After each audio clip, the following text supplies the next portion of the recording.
लाडक्या बहिणींच्या बँक खात्यावरती परत पैसे जमा होण्यास सुरुवात झालेली आहे. आता तुम्ही म्हणाल, परत म्हणजे आम्हाला 31ला आले ते आता परत जमा झालेत का? तर असं अजिबात नाही. तर लक्षात घ्या, 31 तारखेचा अर्थातच नोव्हेंबर महिन्याचा हप्ता अजूनही अनेक लाडक्या बहिणींना प्रलंबित आहे. परंतु आता वितरण पुन्हा एकदा चांगल्या प्रमाणामध्ये सुरू झालेले आहे आणि अनेक लाडक्या बहिणींच्या बँक खात्यावरती योजनेचे पैसे जमा होण्यास सुरुवात झालेली आहे. आता हे नक्की वितरण कसे असणार आहेत, कोणत्या लाडक्या बहिणींना आज पैसे येणार, चला लगेच पाहूया. तर लाडक्या बहिणींनो लक्षात घ्या, लाडकी बहीण योजनेअंतर्गत नोव्हेंबर महिन्याच्या हप्त्याचे वितरण 31 डिसेंबरला दुपारी 3 वाजल्यापासून पार पडले आणि 3 वाजल्यापासून 7-8 वाजेपर्यंत अनेक लाडक्या बहिणींना त्या ठिकाणी मेसेज आले.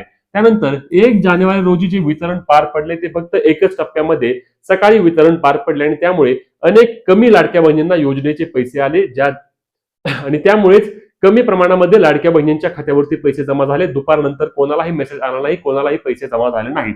आता 2 जानेवारी अर्थातच आज सकाळीपासूनच अनेक लाडक्या बहिणींच्या बँक खात्यावरती पैसे जमा होण्यास परत एकदा सुरुवात झालेली आहे आणि आजचा टप्पा हा मोठा मानला जात आहे. अजूनही अनेक लाडक्या बहिणींना योजनेचे पैसे देखील येणे बाकी आहे, त्यामुळे घाबरून जाऊ नका. तुम्हाला ऑक्टोबर महिन्यापर्यंत पैसे आले असल्यास तुम्हाला नोव्हेंबर महिन्याचे 1500 रुपये नक्कीच जमा होणार आहेत. आता नोव्हेंबर महिन्याचा हप्ता तुम्हाला जमा झाला का, नक्की कमेंट करून सांगा आणि ही महत्त्वाची व्हिडिओ शेअर करायला आणि अपडेटसाठी आपल्या पेजला फॉलो आणि चॅनलला सबस्क्राईब करा.